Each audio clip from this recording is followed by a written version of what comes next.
በጃፓን የሂዮጎ ግዛት ተራራማ መንደሮች ላይ የሚወርደው የጠዋት ጭጋግ ጥቅጥቅ ያለና ቀዝቃዛ ነው። በ1990ዎቹ አጋማሽ በዚህ ጸጥተኛና ሚስጥራዊ በሆነው የጃፓን ገጠር ውስጥ ዓለምን የምግብ ኢንዱስትሪ ለዘላለም የሚቀይርና በቢሊዮን የሚቆጠር ዶላር የሚያንቀሳቅስ የአንድ ትልቅ የምግብ ጥበብ ሚስጥር ተደብቆ ነበረ። ዛሬ በኢትዮጵያ ዴሊ ኢንተርቴንመንት ስለዚህ ሚስጥር እናወራለን። ይህ ሚስጥር ዋጊው ተብሎ የሚጠራው በስጋ ውስጥ ባለው ፍጹም የቅባት ስርጭት ምክንያት እንደ ወርቅ የሚቆጠረው ልዩ የከብት ዝርያ ታሪክ ነው። በአንድ ወቅት የጃፓን ብሔራዊ ሀብት ተብሎ በሕግ የተጠበቀውና ወደ ውጭ ሀገር እንዳይወጣ በጥብቅ የተከለከለው ይህ ስጋ እንዴት በዓለም አቀፍ ደረጃ እጅግ ውድ የቅንጦትና ከፍተኛ ፍላጎት እያደረበት ሚስጥራዊ የንግድ ዕቃ ሊሆን ቻለ? ከዚህ በስተጀርባ ግን የስግብግብነት፣ የሚስጥር ዝውውርና የከፍተኛ ማጭበርበር ድራማዎች ተደብቀው ነበረ።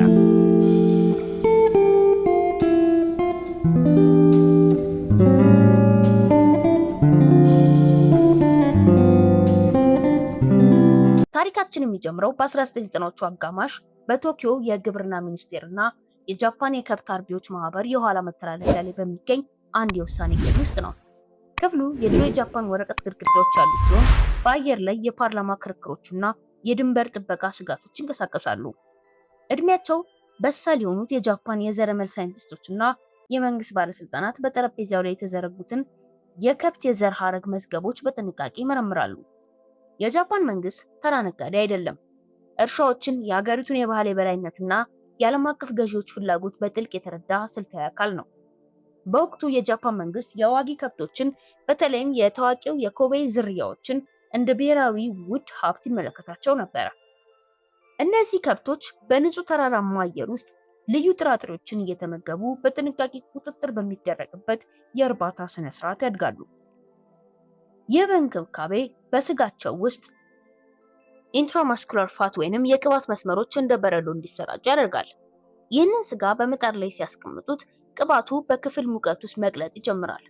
በአፉ ሲገኝ ደግሞ እንደ ቅቤ ማሟል። ጃፓን ይህንን የዘረመል የበላይነት ለመጠበቅ ሲል ከብቶቹም ሆነ የእነሱን የዘር ፈሳሽ ወደ ውጭ ሀገር መላክ በሕግ በጥብቅ ተከልክሎ ነበረ። ነገር ግን የዓለም ገበያ በዚህ ጥብቅ ክልከላ ውስጥ ትልቅ የሀብት በር አየ። በአሜሪካ፣ በአውስትራሊያ እና በአውሮፓ ያሉ ባለጸጋ ሬስቶራንቶች ለዚህ ስጋ በ1 ኪሎ ግራም በመቶዎች የሚቆጠር ዶላሮችን ለመክፈል ዝግጁ መሆናቸውን ያውቃሉ። ክልከላ ባለበት ቦታ ሁሉ ከፍተኛ ፍላጎት አለ የሚለው የዓለም አቀፍ ነጋዴዎች ዋና መርህ ነበረ። የዓለም አቀፍ ስጋ ነጋዴዎች የዋጊው ሁኔታ ለማጥናት ወደ ጃፓን በተደጋጋሚ ተጉዘዋል። እዚያም ትላልቅ የምዕራባውያን እርሻ ባለቤቶች ይህንን የጃፓን ሚስጥር ዘር ለማግኘት ምን ያህል እንደሚጓዙ ተረካቢ ሆነ። እቅዱ መተግበር ተጀመረ። ይህ እቅድ ተራ ስርቆት ሳይሆን የህግ ክፍተቶችን የመጠቀምና የሰዎችን ስነ ልቦና የማጭበርበር ጥበብ ነበር። ይህን እቅድ ለመፈጸም በ1970ዎቹ የተደረጉ ጥቂት ሳይንሳዊ ምርምር ስምምነቶች በአሜሪካና በጃፓን መካከል የነበሩ የህግ ክፍተቶችን ጥሎ ማለፉ ዋነኛ መነሻ ሆነ። በ1976 ሞሪስ ዊትኒ የተባለ አሜሪካዊ ነጋዴ 4 የዋጊው ከብቶችን ለምርምር በሚል ስም መጀመሪያ ወደ አሜሪካ ማምጣት ችሎ ነበረ። ነገር ግን እውነተኛውና ትልቁ የህግ ክፍተት በተፈጠረው በ1990ዎቹ አጋማሽ ላይ ነበረ። ጃፓን በንግድ ጫና ምክንያት ህጉን ሙሉ በሙሉ ሳታጠብቅ በነበረበት በዚህ አጭር መስኮት ውስጥ ፊሊፕ ሌን የተባለ አሜሪካዊ እርሻ ባለቤት እናም ሌሎች የቴክሳስ ነጋዴዎች ከጃፓን እርሻዎች ንጹህ የዋጊ ከብቶችን በህጋዊ ክፍተት መግዛት ጀመሩ። ከእነዚህ እርሻዎች መካከል በታዋቂው የታጂማ የዋጊው ዝርያ እርሻዎች የነበሩ አርሶ አደሮች ይገኙበታል። አርሶ አደሮቹ ከብቶቻቸውን ወደ ውጭ ሀገር ሄደው አጠቃላይ የጃፓን የንግድ የበላይነት ያፈርሳሉ ብለው አላሰቡም ነበር። ነጋዴዎቹም የእርሻዎቹን የዘር መዛግብትና የከብቶቹን የሕክምና ታሪክ ሙሉ በሙሉ ለመቆጣጠር የሚያስችል የገንዘብ አቅም ይዘው ቀረቡ። የጃፓን አርቢዎች ከብቶቻቸውን በሽያጭ እንዲያስረክቡ ተደረገ። ነጋዴዎቹ የፈለጉትን እምነትና ከብቶች ካገኙ በኋላ ወደ እቅዱ ሁለተኛ ምዕራፍ ተሸጋገሩ። ይህ እቅድ በሚስጥር የተሰበሰቡ ንጹህ የዘር ፈሳሾችና ጽንሶችን በከፍተኛ ሁኔታ ማሰራጨት ነበረ። ይህንን ለማድረግ ደግሞ ከፍተኛ የቴክኖሎጂ መሳሪያዎችና የፈሳሽ ናይትሮጅን ታንኮች ያስፈልጉ ነበረ። በፈሳሽ ናይትሮጅን የተሞሉ ትናንሽ የብረት ሲሊንደሮች የከብቶቹን የዘር ፈሳሽ ለረጅም ጊዜ በበረዶ ሁኔታ ውስጥ ለማቆየት የሚችሉ ነበሩ። ከምርጦቹ ታጂማ ከብቶች የዘር ፈሳሽ ተሰበሰበ። ድርጊቱ ለጃፓን ስጋ አምራቾች እጅግ አደገኛ ነበር፣ ምክንያቱም የሀገሪቱን የዘረመል የበላይነት ሙሉ በሙሉ ለአሜሪካና ለአውስትራሊያ አሳልፎ ይሰጣል። ነገር ግን የዓለም ገበያ ያየው የነበረው በአሜሪካ የሚጠበቀውን በሚሊዮን የሚቆጠር ዶላር ብቻ ነበር። ሲሊንደሮቹ ተሞሉ። ከጨረሱም በኋላ ትልቁ ታሪካዊ ክስተት የተፈጸመው በጠቅላላው 165 ሕያው የዋጊው ከብቶች በበረራ ወደ አሜሪካ በተላኩበት ወቅት ነበረ። የጉምሩክ ሰነዶችና የሳይንሳዊ ምርምር ፈቃዶች የጉምሩክ ሰራተኞቹን እንዳይጠረጥሩ ተደረጓቸው። የላብራቶሪ ናሙናዎችና ሕያው ከብቶች ያለምንም ችግር ወደ አሜሪካ በሚበሩ አውሮፕላኖች ተጫኑ። በ1997 የጃፓን መንግስት አደጋውን ተረድቶ ዋጊው ብሔራዊ ሕያው ሀብት በማለት ወደ ውጭ መላክ ፍጹም በሕግ እስካገደበት ጊዜ ድረስ የዋጊው ዘር ፈሳሽና ከብቶች ጃፓንን ለቀው ወጥተው ነበር። በአሜሪካ ቴክሳስ እና አዮዋ ግዛቶች ውስጥ ትላልቅ የከብት እርሻ ባለቤቶች ይህንን ዝርያ በጉጉት ይጠብቁት ነበር። የምዕራባውያን እርሻ ባለቤቶች የአሜሪካን የስጋ ገበያ በአዲስ መልክ ለመቆጣጠር የሚፈልጉ ነገር ግን የሀገር ውስጥ ከብቶች ስጋ እንደ ጃፓን ዋጊው ለስላሳ ለመሆኑ ያሳሰባቸው ባለጸጋዎች ነበሩ። ነጋዴዎቹ በጠረጴዛው ላይ የጃፓን ከብቶች የዘር ሐረግ የሚያሳዩትን ሰነዶች ዘርግተው እነዚህ ሰነዶች የዓለምን ምርጥ ስጋ በምዕራብ መሬት ላይ ለማርባት የሚያስችሉ የወርቅ ቁልፎች ናቸው አሉ። ንግግሩ ፍጹም ማራኪና የተጠና ነበረ። በሚሊዮን የሚቆጠር ዶላር ኢንቨስትመንት ወዲያውኑ ተፈጸመ። በሚቀጥሉ ጥቂት ዓመታት ውስጥ እቅዱ በተሳካ ሁኔታ መተግበር ጀመረ። የጃፓኑ የዋጊው ዘር ከአሜሪካ የአንጉስ ከብቶች በመዳቀል የአሜሪካን ዋጊው የተባለ አዲስ ዝርያ ፈጠረ። በአሜሪካ ያሉ ታዋቂ የኒውዮርክ እና የላስ ቬጋስ ሬስቶራንቶች ይህንን አዲስ ስጋ በከፍተኛ ዋጋ መሸጥ ጀመሩ። ጋዜጦች ስለ አዲሱ የምግብ አብዮት በስፋት ጻፉ። አውስትራሊያን በተመሳሳይ መንገድ ዘሩን ወስዳ ከሀገር ውስጥ ከብቶች ጋር በማዳቀል ከአውሮፓ ውጭ ትልቁን የዋጊው እርባታ ማዕከል አቋቋመች። ይህ የዓለም አቀፍ የምግብ ገበያ መረብ በቢሊዮን የሚቆጠር ዶላር የሚያንቀሳቅስ ሆነ። ነገር ግን በቶኪዮ ያለው የጃፓን መንግስትና የግብርና ሚኒስቴር ይህንን የአሜሪካንና የአውስትራሊያን ዋጊው ስኬት በጥንቃቄ ይመለከቱ ነበረ። የጃፓን ባለስልጣናት በአሜሪካ የሚመረተው ስጋ የጄኔቲክ መዋቅር ከጃፓኑ ታጂማ ከብቶች የመነጨ መሆኑን በዲኤንኤ ምርመራ ደረሱበት። ይህ ማለት ሀገሪቱን የዘረመል የበላይነቷን አጥታለች ማለት ነው። የጃፓን ብሔራዊ ፖሊስ እና የግብርና ሚኒስቴር የዘር ፈሳሽ ሽያጩ የተካሄደበትን መስመር ለመከላከል ሰፊ ምርመራና የህግ ማሻሻያ ጀመሩ። መርማሪዎቹ የሀገር ውስጥ እርሻዎችን በመጠበቅ ረገድ ጥብቅ ቁጥጥር ማድረግ ጀመሩ።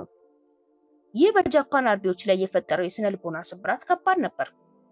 የሀገሪቱ ታሪክና ኩራት ለውጭ ሀገር አሳልፎ ተሰጥቷል። የጃፓን መንግስት ወዲያውኑ የዋጊውን ስምና የንግድ ምልክት ለመደበቅ አዳዲስ ጥብቆችን አወጣ። ይህም የባዮ ስርቆት ነው፣ የጃፓን የባህል ሀብት የጣሰ ድርጊት ነው በማለት በዓለም አቀፍ ደረጃ የዋጊውን ስም የጃፓን ብቻ ለማድረግ ዲፕሎማሲያዊ ጫና ማድረግ ጀመረ። ጃፓን እውነተኛውን ዋጊው ለመለየት ኤ5 የተባለ እጅግ ጥብቅ የሆነ የስጋ ጥራት ደረጃ መቆጣጠሪያ መጋዘንና የዲኤንኤ ትራኪንግ ስርዓት አዘጋጀች። በ2000ዎቹ መጀመሪያ ላይ ይህ ጥብቅ ቁጥጥር በዓለም ገበያ ላይ ሌላ ትልቅና አስከፊ እውነታ ፈጠረ። በእውነተኛው የጃፓን ዋጊው በተለይም የኮቤ ስጋ እጅግ በጣም ውስንና ውድ በመሆኑ በዓለም ዙሪያ ያሉ ሬስቶራንቶች ማጭበርበር ጀመሩ። ዋጊው በዓለም ላይ እጅግ በከፍተኛ ደረጃ ሐሰት ስራ የሚሰራበት የምግብ አይነት ሆነ። በአሜሪካና በአውሮፓ ያሉ ሬስቶራንቶች ተራውን የሀገር ውስጥ ስጋ ኮቤ ቢፍ ወይንም ደግሞ ዋጊው እያሉ በመቶዎች በሚቆጠሩ ዶላሮች መሸጥ ጀመሩ። መርማሪዎች እንደደረሱበት በአሜሪካ ከሚሸጡት ኮቤ ቢፍ ከተባሉ ስጋዎች መካከል 99 በመቶ የሚሆኑት ፍጹም የሐሰትና እውነተኛው የጃፓን ስጋ እንዳልሆኑ ነበሩ። ጃፓን ይህንን ማጭበርበር ለመከላከልና ከእውነተኛው ዋጊው ቢሊዮኖችን ለማስገኘት የራሷን ስልታዊ የንግድ መስመር ዘረጋች። እውነተኛው የጃፓን ዋጊው ከብት ሲታረድ የእያንዳንዱ የከብት አሻራ፣ ኖስፕሪንት እና ዲኤንኤ ይመዘገባል። ለእያንዳንዱ ከብት ባለ 10 አሃዝ መለያ ቁጥር ይሰጠዋል። ማንኛውም በዓለም ላይ ያለ ተመጋቢ ሬስቶራንት ውስጥ ሆኖ ያንን ቁጥር በድረገጽ ላይ በማስገባት የስጋውን እውነተኛነት፣ የከብቱን የዘር ሐረግና የት እርሻ እንዳደገና መቼ እንደታረደ በስልክ ማረጋገጥ የሚችልበት የቴክኖሎጂ ስርዓት ዘረጋች። ይህ ታሪካዊ ጥበቃ ጃፓን በዓለም አቀፍ የቅንጦት ገበያ ላይ በቢሊዮን የሚቆጠር ዶላር እንድታስገባ አድርጓታል። የጃፓን መንግስት የስጋ ኤክስፖርትን በማሳገድ የሀገሪቱን የኢኮኖሚ አቅም ገነባው። ነገር ግን ማጭበርበሩ ሙሉ በሙሉ ሊቀለበስ አልቻለም። ዛሬም ቢሆን በዓለም ዙሪያ በሚገኙ የቅንጦት ሬስቶራንቶች ውስጥ ሰዎች ዋጊው ለተባለ ስጋ በሺዎች የሚቆጠሩ ዶላሮችን ይከፍላሉ። ነገር ግን ከሚሸጠው ስጋ ውስጥ አብዛኛውን ተራ ስጋ ወይም ጃፓናዊ ያልሆነ ድቅል ስጋ ነው። ምሽቱ ሲገባና አዳዲስ ነጋዴዎች የዋጊው ስም ይዘው አዳዲስ ገበያዎችን ለመቆጣጠር ሲያቅዱ የጃፓን መንግስት የእያንዳንዱ ከብት ዲኤንኤ በመከታተል የቢሊዮን ዶላር ብሔራዊ ሀብቱን እንዲሁም የምግብ ጥበቡን ሚስጥር ለመጠበቅ ያደረገው እውነተኛ ትግል ዛሬ ድረስ ቀጥሏል። የዋጊው ታሪክ ከተራ የምግብ ፍላጎት ባለፈ የዓለም አቀፍ የንግድ ሚስጥር ጥበቃና የስነ ህይወታዊ ስርቆት ትልቅ ማሳያ ነው። ጃፓን የዘረመል የበላይነቷን በህግ ክፍተቶች ምክንያት በከፊል ብታጣም ቀጣይነት ባለው ዘመናዊ የዲኤንኤ መከታተያ ቴክኖሎጂ፣ ጥብቅ የአሻራ መለያ ቁጥሮችንና የማይነካ የጥራት ደረጃዎችን አማካኝነት እውነተኛው የዋጊው ስምና የቢሊዮን ዶላር ቅንጦት ገበያውን መልሳ መቆጣጠር ችላለች።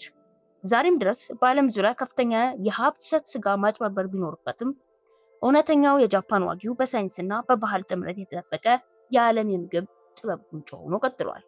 እርሶስ ስለ ዋጊው ስጋ ምን አይነት ሀሳብ አሉት? አስተያየቶን በኮሜንት መስጫው ላይ ያስፍሩልን። ይህን የመሰሉ የሚያስገርሙና የሚያስደንቁ ታሪኮችን ለማግኘት ኢትዮጵያ ዴይሊ ኢንተርቴንመንትን ሰብስክራይብ ያድርጉ። የደውል ምልክቷንም ደግሞ በመጫን ቤተሰብ ይሁኑ። ይህ ቪዲዮ ለሌሎች እንዲደርስ ላይክ እና ሼር በማድረግ የበኩሉን ይወጡ። በሌላ ቪዲዮ በቀጣይ ጊዜ እስክንገናኝ ድረስ ሰላም።